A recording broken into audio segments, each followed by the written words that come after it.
नमस्कार मंडळी, आज आपण नवरात्र स्पेशल छान नवरात्रीला 9 दिवस काय खावं उपवासासाठी हा प्रश्न पडतोच. त्यासाठी बघा आता साबुदाणा खिचडी आणि भगर खाऊन जर बोर झाले असेल, आता एक नवीन पदार्थ आपण बनवणार आहोत. बघा भगरीपासून आपण छान आप्पे तयार करणार आहोत. बघा 1 वाटी मी भगर घेतलेली आहे आणि पाव वाटी त्यामध्ये मी साबुदाणा घेतलेला आहे. 1/4 वाटी ही बघा हा साबुदाणा आहे. आता जो साबुदाणा घेतलेला आहे तो आपल्याला एका कपड्यामध्ये घ्यायचा आणि ही पुसून काढायचा आहे. बघा अशा पद्धतीने आपल्याला हा ओलसर कपड्याने हा साबुदाणा आणि भगर पुसून घ्यायचा आहे. साबुदाणा भगर जर ओलं करून घेतलं तर त्याचा आपल्याला पाण्याचा अंदाज येत नाही. तर अशा पद्धतीने आपण याची छान आता पीठ बनवून घेणार आहोत. बघा मी आता एका भांड्यामध्ये काढून घेणार आहोत. आता आपण मिक्सरच्या पॉटमध्ये टाकून याचं छान बारीक असं पीठ बनवून घेणार आहोत. तुम्हाला जर भरपूर प्रमाणामध्ये बनवायचं असेल तर 1 किलो भगर आणि त्यामध्ये पावभर साबुदाणा घ्यायचा आणि गिरणीमधून बारीक छान दळून आणायचं आहे. त्यानंतर बघा आपण याचं छान असं पीठ बनवून घेतलेलं आहे. पाहू शकता तुम्ही मस्त असं पीठ बनवलेलं आहे. जर जाड पीठ आलं असेल तर तुम्ही चाळणीने गाळून घेऊ शकता. बघा याला गाळायची गरज नाही. मस्त बारीक असं पीठ तयार झालेलं आहे. आता आपण यामध्ये काही मसाले घालून घेऊया. बघा 2 ते 3 मिरचीचं असं वाटून घेतलेले आहेत मी. त्यानंतर बघा थोडंसं आंबट असं दही घेतलेलं आहे. दही घालून घेऊया आणि चवीनुसार यामध्ये मीठ घालून घेऊया. बघा चवीनुसार मीठ घातलेलं आहे. आता हे मिश्रण आपण व्यवस्थित मिक्स करून घेऊया. बघा दही आपण व्यवस्थित मिक्स करून घेतलं की आपल्याला पाण्याचा अंदाज सुद्धा व्यवस्थित येतो. बघा अशा पद्धतीने मिक्स करून घेतलेलं आहे. आता हे मिश्रण भिजवण्यासाठी मला 1 वाटी पाणी लागलेलं आहे. बघा थोडं पाणी घालून पाण्याचा अंदाज घेत हे मिश्रण मी भिजवलेलं आहे. बघा आता थोडंसं 1 वाटी पाणी घेतलेलं आहे. आता हे व्यवस्थित आपण भिजवून घेऊया. बघा व्यवस्थित आता हे थोडंसं आपल्याला मस्त छान असं आप्यासाठी जसं मिश्रण भिजवतं त्या पद्धतीचं आपल्याला हे बनवून घ्यायचं आहे. या पद्धतीने तुम्ही या भगरीचे आप्पे तुम्ही उपवासासाठी एकदा बनवून पहा. खूप छान लागतात. कधी नाश्त्यासाठी किंवा मुलांना टिफिनमध्ये देण्यासाठी अशा पद्धतीचे भगरीचे आप्पे तुम्ही बनवू शकता. बघा आता हे मिश्रण भिजवलं आहे तरीसुद्धा कोरडं आहे तर थोडं पाणी घालून छान सैलसर असं आपल्याला भिजवून घ्यायचं आहे. बघा अशा पद्धतीने बघा. परत मी थोडंसं पाणी घातलेलं आहे. बघा मिश्रण झालेलं आहे भिजवून. त्यामध्ये बघा थोडंसं मी अर्धा चम्मच जिरंसुद्धा घालून घेतलेलं आहे. बघा मस्त असं सैलसर आपल्याला भिजवून झालेलं आहे.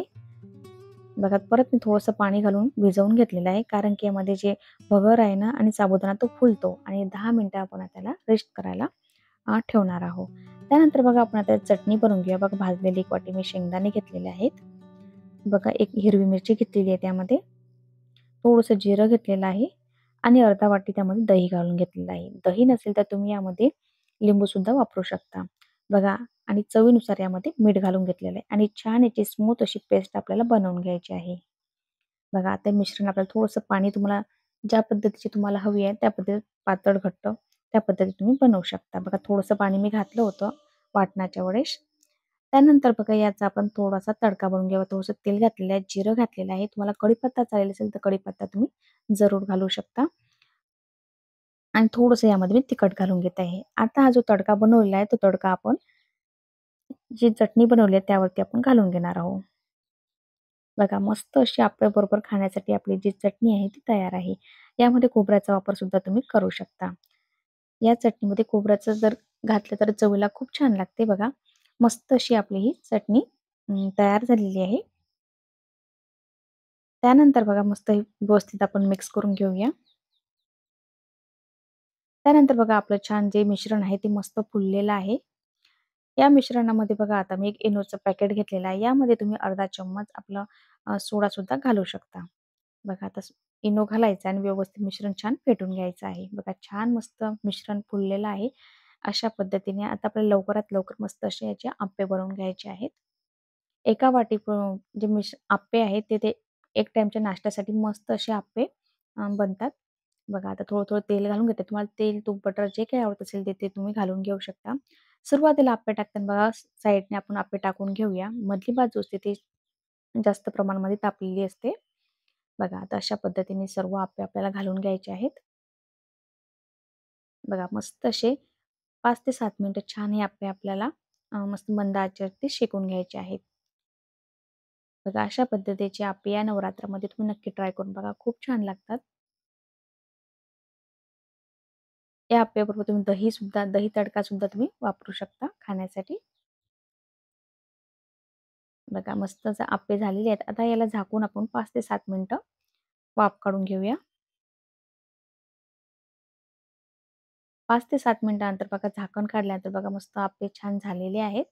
आता वरून परत त्याला मस्त तेल लावायचं आणि पलटून घ्यायचे आणि मधल्या सुरुवातीला जे आपण मधले जे आप्पे घातलेले आहेत तेच आपण पलटून घेऊया. तुम्हाला जर ही आप्पेची रेसिपी जर आवडली असेल तर लाईक, शेअर आणि सबस्क्राईब करायला विसरू नका आणि कमेंटद्वारे नक्की कळवा, की आप्पेची रेसिपी तुम्हाला कशी वाटलेली आहे. बघा सर्व आप्पे व्यवस्थित आपल्याला असे पलटून घ्यायचे आहे. बघा मस्त असे खरपूस आप्पे जे आहेत ते शेकून झालेले आहेत. बघा मस्त झालेले आहेत असे आप्पे आणि परत आपल्याला शेकून घ्यायचे आहे. ते 1 मिनिटं परत हे माग समोरच्या बाजूने आपल्याला आप्पे शेकून घ्यायचे आहेत. बघा संपूर्ण जे आप्पे आहेत ते शेकून झालेले आहेत. आता आपण आप्पे डिशमध्ये घेऊया. बघा मस्त असे आप्पे आपले खाण्यासाठी तयार झालेले आहेत. पाहू शकता तुम्ही. बघा. आता आपण डिशमध्ये घेऊया.